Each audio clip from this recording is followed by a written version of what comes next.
여러분은 알고 계셨나요? 여러분의 아이가 이 세상에 태어나기 전 수많은 가능성 중에서 당신을 부모로 선택했다는 사실을요. 이것은 단순한 우연이 아닙니다. 고대의 지혜와 현대 심리학, 그리고 철학이 만나는 신비로운 지점에서 이 놀라운 이야기가 시작됩니다. 미국의 신비주의자 에드가 케이시는 14,000건 이상의 기록된 판독에서 이렇게 말했습니다. 영혼은 이 세상에 태어나기 전에 자신만의 신성한 계약을 맺는다. 이 말은 무엇을 의미할까요? 그것은 영혼이 단순히 운명에 휘말리는 존재가 아니라 태어나기 전부터 자신의 여정을 설계하는 창조적 존재라는 뜻입니다. 그리고 그 여정 속에는 부모를 선택하는 순간도 포함되어 있습니다.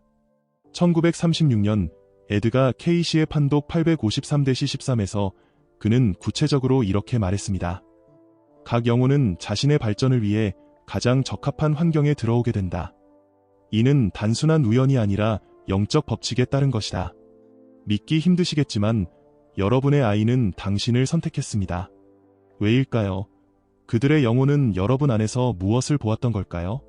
여러분의 사랑, 끈기, 아니면 삶 속에서 마주하는 도전들, 여러분이 가진 모든 강점과 약점은 아이의 영혼이 성장하고 배우는데 필요한 완벽한 환경이 됩니다. 여러분의 삶은 아이에게 완벽한 교실이었던 겁니다. 이 선택은 결코 우연이 아닙니다. 여러분과 아이의 관계는 단순한 혈연을 넘어섭니다. 이것은 서로의 성장을 위해 태어나기 전부터 맺어진 신성한 파트너십이자 깊고도 의미 있는 연결입니다. 자, 이제 궁금하지 않으신가요? 왜 여러분의 아이가 바로 당신을 선택했는지, 그리고 그 선택이 여러분의 삶에 어떤 메시지를 전하려 하는지 말입니다. 여러분은 아이가 태어난 순간 그 작은 존재에게서 설명할 수 없는 친숙함을 느낀 적이 있나요? 마치 오래전부터 알고 지내온 영혼처럼 느껴졌던 그 순간 말입니다. 2020년 캘리포니아 대학의 연구에 따르면 산모의 77%가 아이를 처음 안았을 때 이미 알고 있던 존재를 만난 것 같은 강한 친밀감을 보고했습니다. 이는 단순한 호르몬 반응으로만 설명하기 어려운 현상입니다. 그것은 단순한 본능이 아닙니다. 그 순간 여러분은 영혼의 세계에서 맺었던 약속이 현실로 이루어졌음을 깨닫는 것입니다. 여러분의 영혼은 이미 이 아이를 알고 있습니다. 왜냐하면 이 세상에 오기 전 여러분과 아이는 서로를 선택했고 특별한 약속을 나누었기 때문입니다. 에드가 케이시의 판독 2790-3에서는 이런 순간을 다음과 같이 설명합니다. 그 순간의 인식은 영혼이 이전에 맺은 약속을 기억하는 것이다. 그것은 물리적 감각을 넘어선 영혼의 재회이다. 로즈는 첫 아이를 낳았을 때 이런 경험을 했습니다. 아이를 처음 안았을 때 마치 오래된 친구를 다시 만난 것 같았어요. 그의 눈을 보는 순간, 아, 드디어 왔구나라는 생각이 들었죠. 그것은 언어로 설명하기 어려운 깊은 인식의 순간이었습니다. 이 약속은 단순한 부모와 자식 관계를 넘어 영혼과 영혼 사이의 깊고 신성한 동맹입니다. 그러나 부모가 되는 길은 결코 쉽지 않습니다. 여러분은 끝없는 인내를 요구받고 아이를 이해하기 위해 끊임없이 노력하게 될 것입니다. 때로는 아이와의 갈등 속에서 스스로를 시험받는 것처럼 느껴질지도 모릅니다. 하지만 기억하세요. 이 모든 순간은 우연이 아닙니다. 여러분은 이 과정을 통해 자비, 인내, 그리고 무조건적인 사랑이라는 가장 귀한 가치를 배우고 있는 것입니다.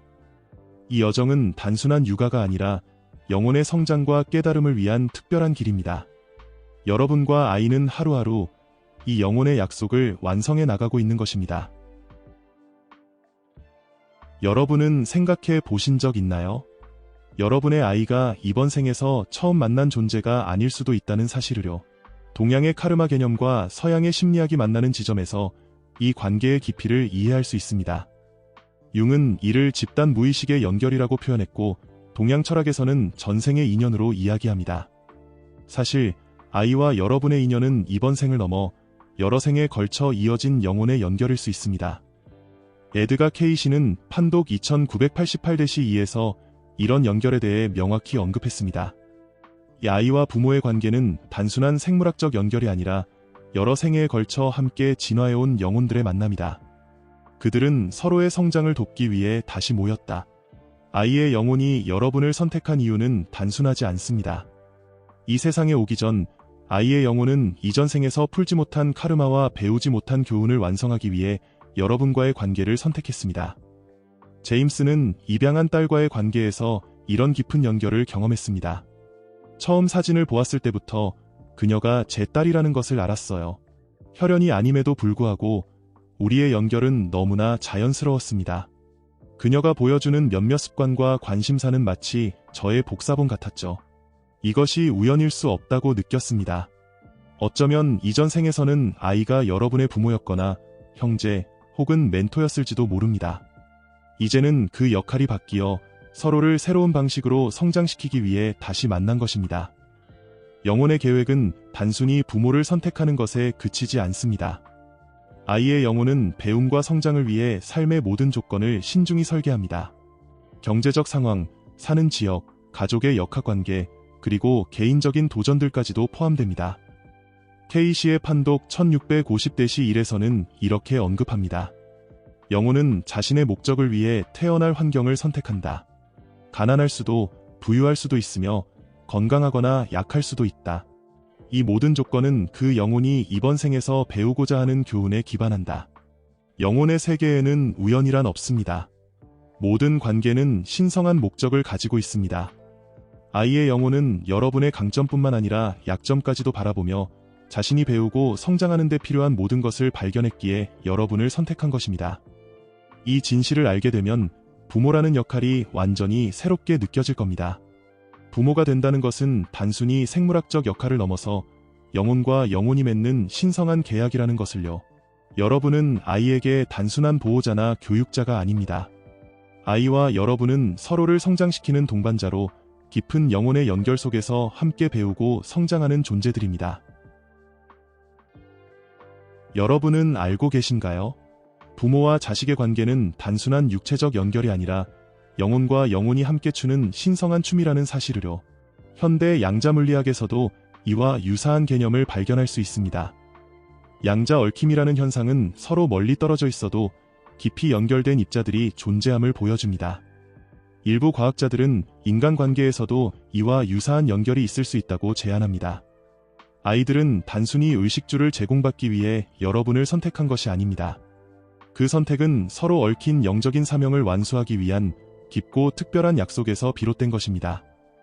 K씨의 판독 1486-1에서는 이런 동기화에 대해 설명합니다. 영혼이 이 세상에 오기 전 그들은 자신의 여정에 함께할 동반자들과 특별한 약속을 맺는다. 부모와 자식의 관계는 이런 약속 중 가장 신성하고 의미 있는 형태이다. 여러분의 영혼과 아이의 영혼은 태어나기 전 우주적 진화의 춤 속에서 서로의 역할을 미리 이해하고 선택했습니다. 이 영적 동기화는 우연이 아닙니다. 이는 서로의 성장을 위해 정교하게 설계된 영혼 간의 계획입니다. 마리아는 아들과의 관계에서 이런 동기화를 경험했습니다. 아들이 5살 때 갑자기 제게 물었어요. 엄마, 내가 엄마의 아들이 되기로 했을 때 엄마는 기뻤어요? 저는 충격을 받았죠. 우리는 그런 개념에 대해 한 번도 이야기한 적이 없었거든요. 하지만 그 아이는 마치 이미 알고 있는 것처럼 말했습니다. 아이가 태어난 후 여러분은 자신에게서 이전에는 보지 못했던 새로운 모습을 발견했을지도 모릅니다. 전에는 상상도 못했던 깊은 인내와 자비, 그리고 강인함이 여러분 안에서 드러나는 순간들 말입니다. 하버드 대학의 연구에 따르면 부모가 되는 경험은 뇌의 구조를 실제로 변화시킵니다. 공감 능력과 보호 본능을 담당하는 영역이 활성화되고 발달하는 것이 관찰되었습니다. 이는 육체적 차원에서도 부모와 자식 간의 깊은 동기화가 일어남을 보여줍니다. 어쩌면 아이를 통해 삶을 바라보는 새로운 관점을 배우고 내면에 숨겨진 잠재력을 깨닫게 되었을지도 모릅니다. 이 모든 변화는 우연히 일어난 것이 아닙니다. 그것은 이번 생에서 여러분의 영혼이 약속했던 영적 자질들이 드러나는 과정입니다. 그리고 그 변화의 중심에는 아이가 있습니다. 아이의 존재는 여러분의 영혼을 성장시키는 촉매제 역할을 합니다. 부모와 자식이라는 관계를 넘어 여러분과 아이는 서로를 성장시키기 위해 존재하는 영적인 동반자입니다. K씨는 판독 2630-1에서 이렇게 말했습니다. 부모는 아이를 소유하지 않는다. 그들은 단지 아이의 영혼이 이 세상에서 자신의 여정을 시작할 수 있도록 보호하고 안내하는 역할을 맡은 것이다. 이 관계는 소유가 아닌 신성한 파트너십이다. 여러분과 아이는 서로를 통해 각각의 영혼이 더 온전하고 성숙한 모습으로 나아가기 위해 함께하고 있는 것입니다. 여러분은 알고 계신가요? 아이들이 부모를 선택한 이유는 단순히 이번 생애를 위한 것이 아닐 수도 있다는 사실을요. 티베트 불교의 전통에서는 바르도 토돌에 이런 개념이 명확히 기록되어 있습니다. 죽음과 재생 사이의 중간 상태에서 영혼은 다음 생의 부모를 선택하며 이는 영적 진화의 과정으로 설명됩니다. 어쩌면 여러분은 이미 여러 생애에 걸쳐 영혼의 사명을 완수하기 위해 함께 동행해온 존재일지도 모릅니다. 에드가 케이시의 판독 2842-2에서는 이런 개념을 명확히 표현합니다. 영혼들은 종종 영적 가족으로 함께 환생한다. 때로는 역할이 바뀌기도 한다. 이전 생에서 부모였던 이가 이번 생에서는 자식이 될 수도 있다. 이는 서로에게 필요한 교훈을 배우기 위한 신성한 계획이다. 어떤 가족들은 특정한 주제나 도전을 마스터할 때까지 여러 생을 거쳐 인연을 이어갑니다. 아이와의 관계에서 느껴지는 특별한 친밀감은 이전 생에서 여러 번 함께했던 영혼을 다시 만났을 때 느껴지는 특별한 인식의 순간일 가능성이 큽니다. 토마스는 자신의 아들과의 관계에서 이런 경험을 했습니다. 아들이 3살 때 갑자기 저에게 아빠, 내가 전에 당신의 아버지였을 때 기억나요? 라고 물었어요. 저는 당황했지만 그 순간 이상하게도 그의 말이 진실처럼 느껴졌습니다. 그 이후로 우리의 관계는 더 깊고 의미 있게 변했습니다. 버지니아 대학의 이안 스티븐슨 박사는 40년 이상 어린이들의 전생 기억을 연구했습니다. 그의 연구는 2,500건 이상의 사례를 포함하며 많은 아이들이 이전 생애의 기억을 자발적으로 말하는 경우가 있음을 기록했습니다. 특히 2에서 4세 사이의 아이들에게서 이런 현상이 두드러졌습니다. 아이들은 이번 생에서 자신이 이루고자 하는 영혼의 목적에 따라 부모를 선택합니다. 예술적 재능을 개발하려는 영혼은 창의적인 능력을 가진 부모를, 치유자가 될 운명을 가진 영혼은 질병이나 돌봄의 환경에서 성장할 수 있는 부모를 선택합니다. 케이시의 판독 1089-3에서는 이렇게 설명합니다. 어떤 영혼들은 음악적 재능을 발전시키기 위해 음악적 환경을 선택한다. 어떤 영혼들은 특정 분야의 지식을 얻기 위해 학문적 가정을 선택한다. 이 모든 선택은 영혼의 진화 과정에서 필요한 경험을 위한 것이다. 이 모든 선택은 우연이 아닙니다. 아이는 여러분 안에서 자신의 목적을 이루기 위한 자질을 발견했기에 여러분을 선택한 것입니다. 그리고 부모와 자식이 함께 마주하는 도전들은 결코 무작위로 찾아오는 시련이 아닙니다. 그것들은 영혼의 성장을 위해 신중히 설계된 학습의 기회입니다. 부모의 역할이 버겁게 느껴지고 감당하기 힘든 순간들이 찾아올 때도 있을 겁니다. 하지만 기억하세요. 이 모든 순간은 여러분과 아이 모두를 성장시키기 위한 영혼의 도가니와 같은 과정입니다. 견뎌야 할 어려움이 아니라 여러분과 아이가 함께 약속했던 변화와 진화의 경험입니다. 케이시는 판독 2448-2에서 이렇게 조언합니다. 자녀를 키우는 어려움 속에서 절망하지 말라. 그 어려움은 당신의 영혼이 가장 필요로 하는 교훈을 담고 있다. 인내를 배우는 자는 복이 있나니 그들은 지혜를 얻게 될 것이다. 아이와의 여정은 단순한 육아가 아닙니다. 이는 서로의 영혼이 더 깊고 성숙한 단계로 나아가기 위한 신성한 협력입니다. 여러분과 아이는 함께 성장하며 서로를 통해 더 나은 영혼으로 거듭나고 있는 것입니다. 이 과정이야말로 이번 생애에서 여러분이 완수해야 할 가장 중요한 사명입니다. 여러분의 아이가 부모를 선택한 이유는 단순히 새로운 생을 시작하기 위해서가 아닙니다. 어쩌면 여러분의 아이는 가족 대대로 이어져 온 상처와 패턴을 치유하기 위해 이 삶에 들어온 것일지도 모릅니다. 현대 심리학에서는 이를 세대간 트라우마 전이라고 부릅니다. 마크 월린 박사의 연구에 따르면 치유되지 않은 트라우마는 생물학적, 심리적 메커니즘을 통해 다음 세대로 전달될 수 있으며 이 패턴을 깨는 것이 가족 치유의 핵심입니다. 트라우마, 중독, 혹은 불화 같은 문제들은 종종 세대를 넘어 반복됩니다. 하지만 어떤 영혼들은 이런 패턴을 끊어내기 위해 특별한 사명을 가지고 태어납니다. 여러분의 아이는 바로 그런 변화의 촉매제일 수 있습니다. 에드가 케이시는 판독 987-4에서 이런 영혼의 사명에 대해 언급합니다. 어떤 영혼들은 가족의 카르마적 패턴을 변화시키기 위한 특별한 목적을 가지고 태어난다. 그들은 변화의 중개자로서 가족 전체의 진화를 촉진한다. 사라는 자신의 딸이 가져온 치유의 경험을 이렇게 나눕니다. 우리 가족은 세대에 걸쳐 알코올 중독 문제가 있었어요. 제 아버지, 할아버지, 그리고 저까지 영향을 받았죠. 하지만 딸이 태어난 후 저는 이 패턴을 끊어야 한다는 강한 결심이 생겼어요. 그리고 실제로 회복의 길을 걷기 시작했습니다. 딸은 제가 스스로를 치유하도록 도와준 천사였습니다.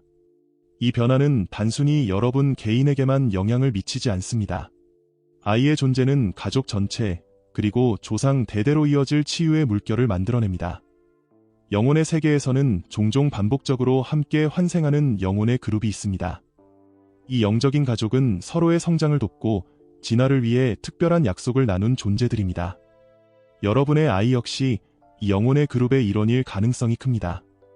케이시의 판독 2441-2에서는 이런 개념을 설명합니다. 영혼들은 종종 영적 가족 단위로 함께 환생한다. 이들은 서로의 성장을 돕기 위해 생애를 통해 다양한 역할을 맡는다. 이는 물리적 가족을 넘어선 더 깊은 연결이다. 그래서 아이가 태어난 순간 여러분이 설명할 수 없는 친밀함과 깊은 연대감을 느끼는 것도 놀라운 일이 아닙니다. 그것은 단순한 본능적인 사랑이 아니라 오랜 시간 영혼 차원에서 함께해온 영적 가족을 다시 만났기 때문입니다. 에피게네틱스 연구는 트라우마와 스트레스가 DNA 발현에 영향을 미칠 수 있으며 이런 변화가 다음 세대에 전달될 수 있음을 보여줍니다. 흥미롭게도 긍정적인 변화와 치유 역시 다음 세대에 전달될 수 있습니다. 이는 현대 과학이 세대 간 치유의 가능성을 확인하는 방식입니다. 부모와 자식이라는 관계는 특히 카르마의 균형을 맞출 수 있는 특별한 기회를 제공합니다. 때로는 아이와의 관계가 복잡하고 어려운 경우도 있을 겁니다. 이런 도전은 지난 생애에서 해결되지 않은 깊은 영적 교훈이 이번 생에 이어진 것일 수 있습니다. 케이시는 판독 1401-1에서 이렇게 조언합니다. 부모와 자식 간의 갈등은 종종 이전 생애에서 해결되지 않은 카르마적 연결에서 비롯된다. 이번 생에서 이를 해결할 기회가 주어진 것이다. 사랑과 이해로 접근하라. 아이와의 갈등이나 어려움 속에는 엄청난 가능성이 숨어 있습니다. 그것은 여러분과 아이가 함께 치유하고 성장할 수 있는 기회를 제공합니다. 이 강렬한 연결은 단순한 육체적 관계를 넘어 영혼의 치유와 진화를 위한 가장 강력한 도구입니다. 아이와의 여정은 조상의 상처를 치유하고 새로운 미래를 여는 신성한 임무일지도 모릅니다. 여러분의 아이가 가진 존재의 깊은 의미를 다시 생각해보세요. 그들은 여러분의 삶과 가족의 역사를 변화시키기 위해 이곳에 왔습니다. 여러분은 생각해 보셨나요? 여러분의 아이가 여러분을 선택했다는 것은 그 자체로 영혼의 깊은 신뢰를 보여주는 것입니다. 아이의 영혼은 여러분이 자신에게 필요한 경험을 제공할 수 있는 능력을 가지고 있다고 믿었습니다. 심지어 여러분이 스스로 충분하지 않다고 느낄 때조차도 아이의 더 높은 자아는 여러분의 영혼이 가진 잠재력을 보았습니다. 심리학자 앨리스 밀러는 그의 저서 영재 아동의 드라마에서 아이들이 직관적으로 부모의 내면에 있는 치유되지 않은 부분을 감지하고 종종 그 치유 과정에 참여하려는 경향이 있다고 설명합니다. 이는 영혼의 선택에 관한 케이시의 관점과 놀랍게 일치합니다. 놀랍게도 아이는 여러분의 결점마저도 선택의 이유로 삼았을 수 있습니다. 여러분이 걸어온 독특한 삶의 여정이 바로 아이의 영혼이 필요로 하는 환경을 만들어주기 때문입니다. 에드가 케이시는 판독 1262-1에서 이렇게 설명합니다. 완벽한 부모란 존재하지 않는다. 오히려 영혼은 자신의 성장에 필요한 도전과 교훈을 제공할 수 있는 불완전한 부모를 선택한다. 때로는 그 불완전함 자체가 가장 큰 선물이 된다. 제니퍼는 이런 개념을 자신의 경험을 통해 이해하게 되었습니다. 저는 늘 완벽한 부모가 되지 못한다는 죄책감에 시달렸어요. 특히 우울증을 겪을 때는 더 심했죠. 어느 날 10살 된 아들이 제게 말했어요. 엄마가 우울증을 이겨내는 모습을 보는 게 저에게는 정말 중요해요. 그래서 저도 제 문제를 이겨낼 수 있다는 걸 배우거든요. 그 순간 깨달았죠. 제 약점이 아이에게 오히려 중요한 가르침이 되고 있다는 것을요. 여러분의 강점과 약점, 그리고 있는 그대로의 모습이야말로 아이가 배우고 성장하는 데 완벽한 조건입니다. 부모로서의 하루하루는 때로 단조롭고 지칠 수 있습니다. 하지만 그 속에는 여러분과 아이가 태어나기 전에 맺은 신성한 계약이 숨어 있다는 사실을 기억하세요. K씨는 판독 1200-1에서 일상의 중요성을 이렇게 강조합니다. 가장 평범한 일상의 순간들 속에서 가장 큰 영적 성장이 이루어진다. 아이와 함께하는 매일의 작은 상호작용들이 영혼의 약속을 실현하는 거룩한 순간들이다. 식사를 준비하거나 아이에게 정해주는 규칙, 잠들기 전 건네는 따뜻한 포옹까지. 이 모든 순간은 단순한 육아가 아닙니다. 그것은 영혼의 약속을 실현하는 신성한 행위들입니다. 아이의 선택은 완전한 믿음을 보여줍니다. 그들은 여러분이 이번 생애에서 자신의 영혼의 목적을 이루는데 필요한 모든 것을 줄 수 있다고 믿었기에 여러분을 선택한 것입니다. 그리고 여러분은 단순히 보호자나 교육자가 아닙니다. 여러분은 아이가 자신의 목적을 이루기 위해 함께 걸어가는 가장 중요한 동반자입니다. 부모로서의 역할이 버겁게 느껴질 때마다 아이가 여러분에게 보내는 이 신성한 신뢰를 떠올려 보세요. 그 신뢰는 여러분이 생각하는 것보다 훨씬 더 크고 깊습니다.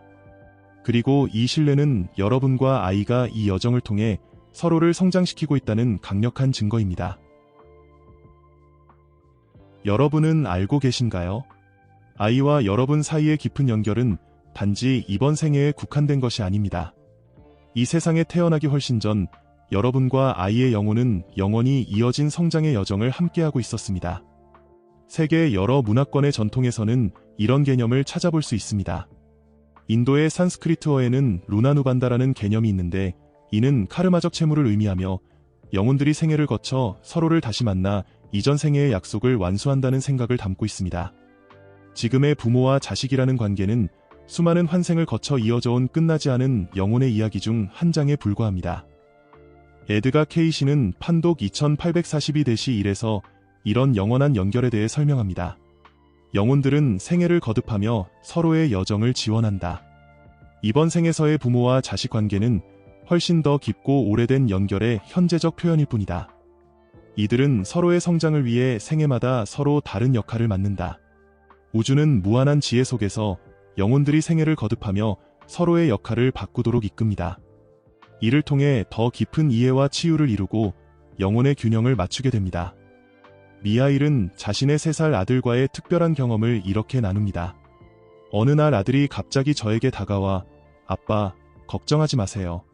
제가 죽었을 때 아빠를 잘 돌봐드렸잖아요. 이번에는 아빠가 저를 돌봐주세요라고 말했어요. 저는 충격을 받았죠. 하지만 그 순간 이상하게도 깊은 평화가 느껴졌습니다.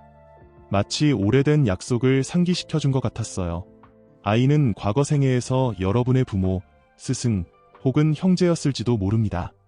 어쩌면 적대자였거나 도전과 갈등을 안겨준 존재였을 가능성도 있습니다. K씨는 판독 5717-1에서 이렇게 설명합니다. 한 생애에서 어머니였던 영혼이 다음 생애에서는 딸이 될 수 있다. 이전에 적대적이었던 영혼들이 부모와 자식으로 만나 화해와 치유를 이룰 수도 있다. 이 모든 것은 균형과 조화를 향한 우주의 법칙이다. 이런 역할의 전환은 관계를 통해 다양한 관점을 경험하게 하고 영혼의 성장을 이끄는 중요한 과정입니다. 혹시 아이와의 관계에서 예상치 못한 강렬한 감정을 느낀 적이 있나요? 사소한 갈등 속에서도 깊은 감정이 떠올랐다면 이는 단순히 현재의 상황 때문이 아닐 수 있습니다. 오래전 다른 시간과 공간에서 맺어진 약속의 메아리일 가능성이 큽니다. 프린스턴 공학 이상현상 연구소는 30년 이상 인간 의식과 관계의 양자적 특성을 연구했습니다. 그들의 연구는 깊은 관계를 가진 사람들 사이에는 시공간을 초월한 연결이 존재할 수 있다는 것을 시사합니다. 이는 현대 과학이 영혼의 영원한 연결에 접근하는 방식이라고 볼 수 있습니다.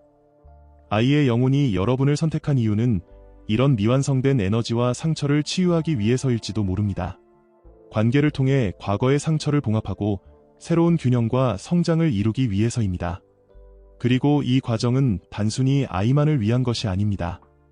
여러분의 영혼 또한 이 여정에서 치유와 성장을 경험하게 됩니다. 부모와 자식의 인연은 생애를 넘어 이어져 온 영혼의 연결입니다. 서로를 더 나은 존재로 이끌기 위한 신성한 여정의 일부인 것입니다. 여러분은 알고 계신가요? 카르마는 벌이 아니라 영혼이 완성과 조화를 이루기 위해 선택한 배움의 기회입니다. 아이와 여러분의 관계도 마찬가지입니다. 카르마의 본래 의미는 산스크리트어에서 행동을 뜻하며 이는 단순한 인과법칙을 넘어 영혼의 학습 과정을 의미합니다. 고대 베다 문헌과 불교 경전에서는 카르마를 영혼이 균형과 지혜를 얻기 위한 여정의 일부로 설명합니다. 아이가 여러분을 선택한 이유는 과거 생애에서 나누지 못한 에너지를 조화롭게 완성하기 위해서일지도 모릅니다. 에드가 케이시는 판독 2790-1에서 카르마의 본질에 대해 설명합니다. 카르마는 벌이 아니라 배움의 법칙이다. 영혼은 자신의 성장을 위해 특정한 경험과 관계를 선택한다. 이는 우주의 균형을 향한 자연스러운 과정이다. 이것은 결코 보복이 아닙니다. 오히려 두 영혼이 오래전에 맺은 신성한 약속을 완수하는 과정입니다. 라켈은 자신의 딸과의 특별한 카르마적 연결에 대해 이렇게 말합니다. 딸이 태어나기 전 저는 꿈에서 그녀를 만났어요. 그녀는 제게 제가 당신을 선택한 이유는 우리가 함께 배워야 할 것이 있기 때문이에요 라고 말했습니다. 실제로 딸이 태어난 후 우리의 관계는 제게 자기 가치와 경계 설정에 대한 깊은 교훈을 가져다 주었습니다. 어떤 부모와 자식 관계에서는 설명할 수 없는 친밀함과 연결감을 느낄 때가 있습니다. 마치 오래전부터 알고 있었던 사람처럼요. 이런 감정은 단순한 우연이 아닙니다. 여러 생애에 걸쳐 함께 여행하며 쌓아온 깊은 유대에서 비롯된 것입니다. 그 관계 속에서 느껴지는 편안함, 친숙함, 그리고 깊은 교감은 두 영혼이 서로를 성장시키기 위해 거듭 만나온 증거입니다. 케이시는 판독 2795-1에서 이런 인식에 대해 설명합니다. 영혼이 전생에서 깊은 연결을 가졌던 존재를 만날 때 그 인식은 종종 즉각적이고 강렬하다. 이는 영혼의 기억이 표면으로 떠오르는 순간이다. 캘리포니아 통합연구소의 딘 라딘 박사는 깊은 관계를 가진 사람들 사이에서 일어나는 동시성과 비언어적 소통을 연구했습니다. 그의 연구는 특히 부모와 자식 사이에서 이런 현상이 강하게 나타나며 이는 단순한 생물학적 연결을 넘어선다는 것을 시사합니다. 하지만 영혼의 관점에서 보면 가장 어려운 도전조차도 깊은 의미를 숨기고 있습니다. 여러분의 인내심을 끊임없이 시험하는 아이는 여러분에게 경계를 세우는 법과 자기 존중을 가르치고 있을 수 있습니다. 질병으로 고통받는 아이는 자비와 내려놓음을 배우게 하고 있을지도 모릅니다. 반항하는 청소년은 여러분의 가치관을 더욱 깊이 탐구하게 만드는 거울일 수 있습니다. 케이시의 판독 3654-1에서는 이러한 도전의 의미를 설명합니다. 아이가 부모에게 가져오는 가장 큰 도전은 종종 그 부모의 영혼이 가장 필요로 하는 교훈을 담고 있다. 이는 우연이 아니라 영혼의 계약의 일부이다. 소피아는 자폐 스펙트럼 장애를 가진 아들을 키우며 이런 깨달음을 얻었습니다. 처음에는 왜 하필 우리 가족에게 이런 어려움이 왔을까라고 생각했어요. 하지만 시간이 지나면서 아들이 제게 무조건적인 사랑, 인내, 그리고 작은 성취에 감사하는 법을 가르치고 있다는 것을 깨달았습니다. 그는 저의 영적 스승이었습니다. 이 모든 순간은 단순한 고난이 아닙니다. 영혼이 계획한 배움과 깨달음의 기회입니다. 아이가 여러분을 선택했다는 것은 그 영혼이 자신에게 가장 적합한 스승을 발견했음을 의미합니다. 동시에 아이는 여러분에게도 배움의 기회를 제공하는 완벽한 학생입니다. 이 신성한 약속은 시간과 공간을 초월합니다. 여러분과 아이는 단지 혈육으로 연결된 것이 아니라 영혼의 차원에서 깊이 이어져 있습니다. 여러분이 이 관계의 더 깊은 차원을 존중하기 시작하면 아이와의 관계 속에서 태어나기 전 영혼이 계획했던 치유와 성장의 기회를 발견하게 될 것입니다. 그리고 그 과정을 통해 여러분과 아이 모두는 더 온전한 모습으로 진화하게 됩니다. 여러분은 알고 계신가요? 여러분과 아이가 함께 겪는 도전은 단순한 우연이 아닙니다. 그것은 영혼의 진화를 위해 신성한 지혜로 정교하게 설계된 기회입니다. 생물학적으로도 부모와 자식 관계는 특별합니다. 신경과학 연구에 따르면 부모와 자식은 서로의 뇌 활동에 직접적인 영향을 미칩니다. 소위 뇌 동조화 현상은 부모와 아이가 함께 있을 때 두 사람의 뇌파가 유사한 패턴을 보이는 것을 말합니다. 이는 영혼의 동기화가 실제 생물학적 수준에서도 일어남을 시사합니다. 부모와 자식의 관계는 영혼의 진화를 위한 가장 강력한 도구 중 하나입니다. 이번 생의 여정을 함께하며 여러분과 아이는 선생님과 학생, 치유자와 환자, 그리고 길잡이와 탐험가로서 서로 역할을 주고받습니다.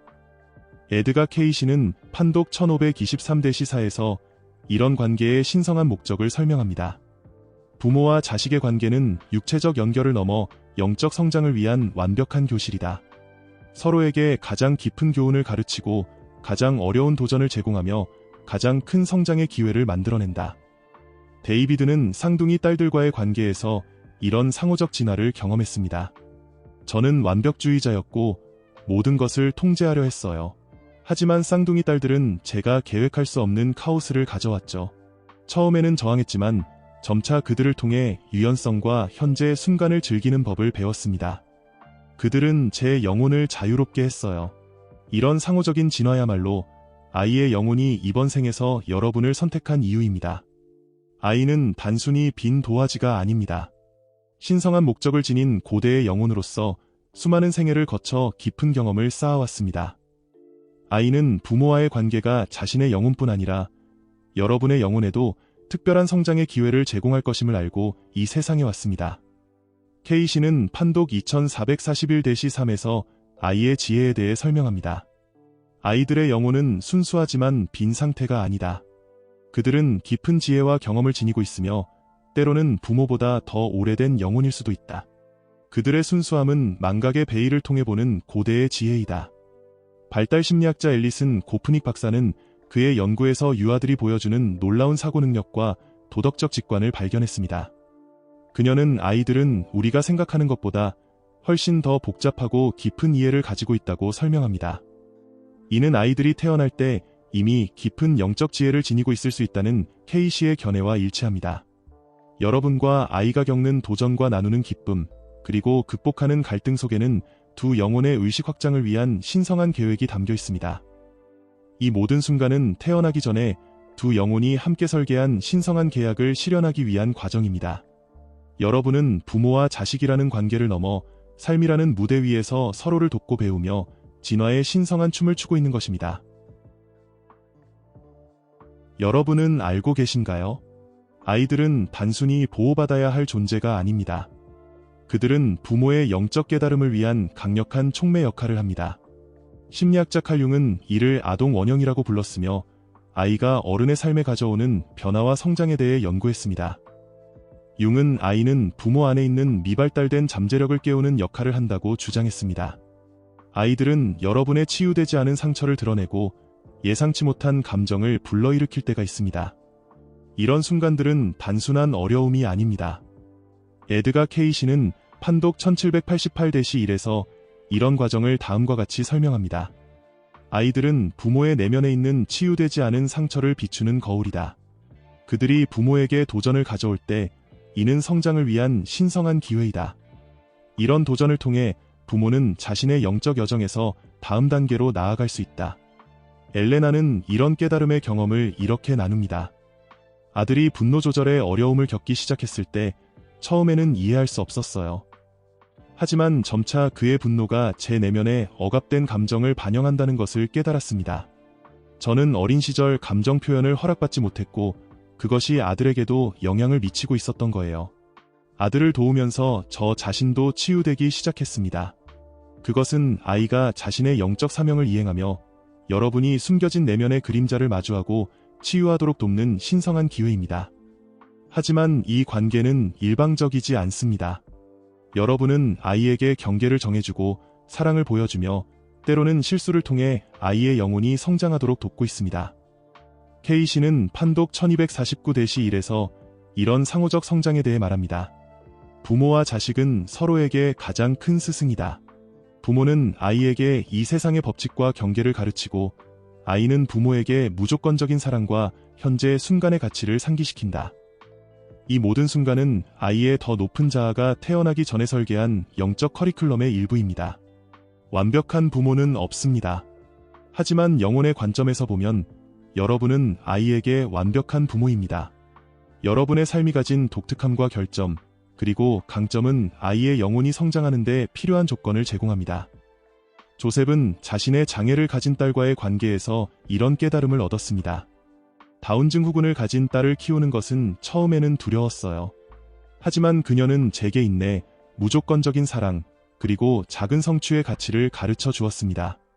그녀를 통해 제 인생의 우선순위가 완전히 바뀌었고 더 공감하고 수용하는 사람이 되었습니다. 부모와 자식 간의 이 상호적인 진화는 때로 예상치 못한 방식으로 펼쳐집니다.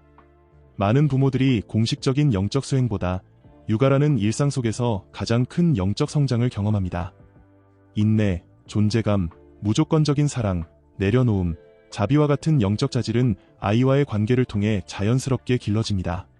반면 아이는 부모를 통해 회복력, 진정성, 그리고 인간 경험의 본질에 대한 교훈을 배웁니다.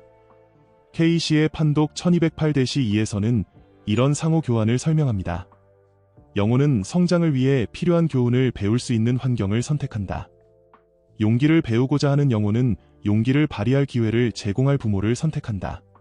경계를 배우고자 하는 영혼은 스스로 경계를 배우는 과정에 있는 부모를 선택할 수도 있다. 하버드 의과대학의 연구에 따르면 특별한 필요를 가진 아이를 키우는 부모들 중 상당수가 이 경험을 통해 인생의 의미와 목적에 대한 더 깊은 이해에 도달했다고 보고했습니다. 그들은 종종 이 도전이 자신의 영적 성장에 촉매 역할을 했다고 설명합니다. 특별한 필요를 가진 아이들이나 극복해야 할 큰 도전을 안고 태어난 아이들은 종종 가장 진화된 영혼들입니다.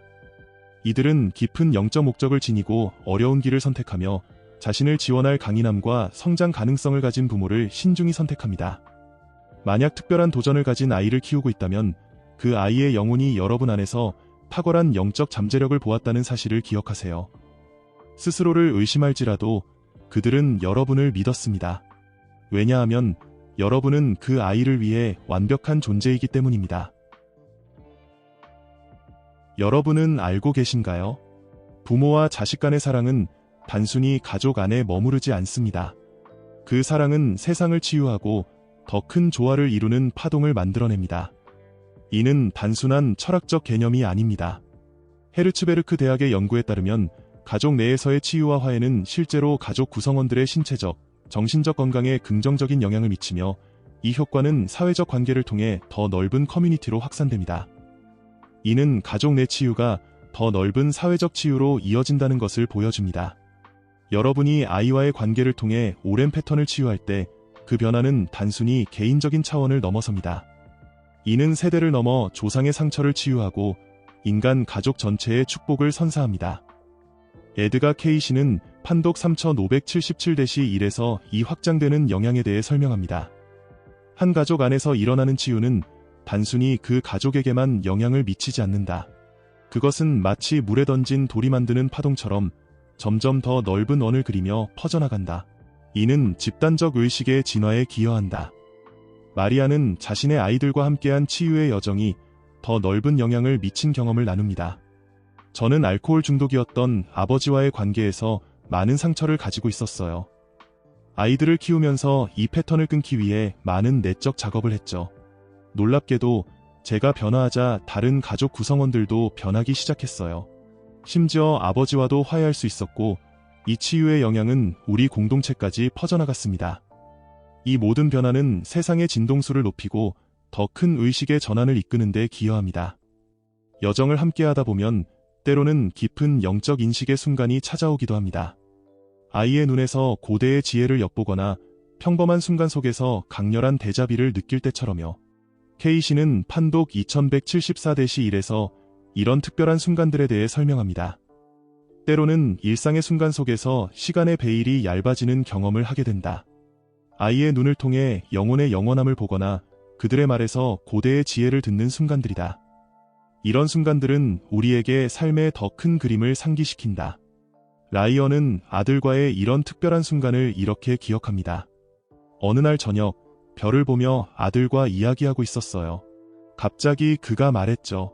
아빠, 우리가 별이 되기 전에 별을 보는 사람이 되기로 약속했던 거 기억나요? 그 순간 시간이 멈춘 것 같았고 우리의 연결이 이 삶을 훨씬 넘어선다는 것을 깊이 느꼈습니다. 이런 순간들은 부모와 자식의 관계가 단순한 육체적 연결이 아니라 더 큰 영적 현실 속에서 맺어진 신성한 계약임을 상기시켜줍니다.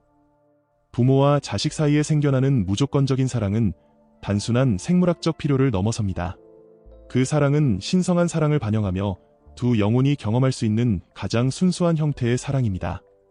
신경과학 연구에 따르면 부모가 아이를 볼 때 활성화되는 뇌 영역은 깊은 영적 경험이나 명상 중에 활성화되는 영역과 유사합니다. 이는 부모 자식 간의 사랑이 가장 깊은 영적 경험과 신경학적으로 연결되어 있음을 시사합니다. K씨는 판독 3161-1에서 이 사랑의 변환적 힘에 대해 말합니다. 부모와 자식 간의 무조건적 사랑은 가장 순수한 형태의 신성한 사랑의 표현이다. 이 사랑은 두 영혼 모두를 변화시키고 나아가 세상을 변화시키는 힘을 가지고 있다. 이 사랑은 마치 영혼의 용광로와도 같습니다. 불필요한 것을 태워 없애고 두 존재의 본질적 진실을 드러내는 강력한 변화의 도구가 됩니다. 여러분의 아이는 바로 이 변화를 경험하기 위해 여러분을 선택했습니다. 그들은 이 관계가 두 영혼의 깊은 치유와 진화를 이끌어낼 것임을 알고 있었습니다. 여러분은 알고 계신가요? 여러분과 아이가 함께 걷는 여정은 단순히 눈에 보이는 세상을 넘어 더 높은 목적을 가지고 있습니다. 캐나다 토론토 대학의 연구진은 부모와 자녀 간의 강한 애착 관계가 아이의 삶 전체에 걸쳐 영향을 미치며 이는 단순한 심리적 연결을 넘어 신경생물학적, 유전자 발현 수준에서도 영향을 미친다는 것을 발견했습니다.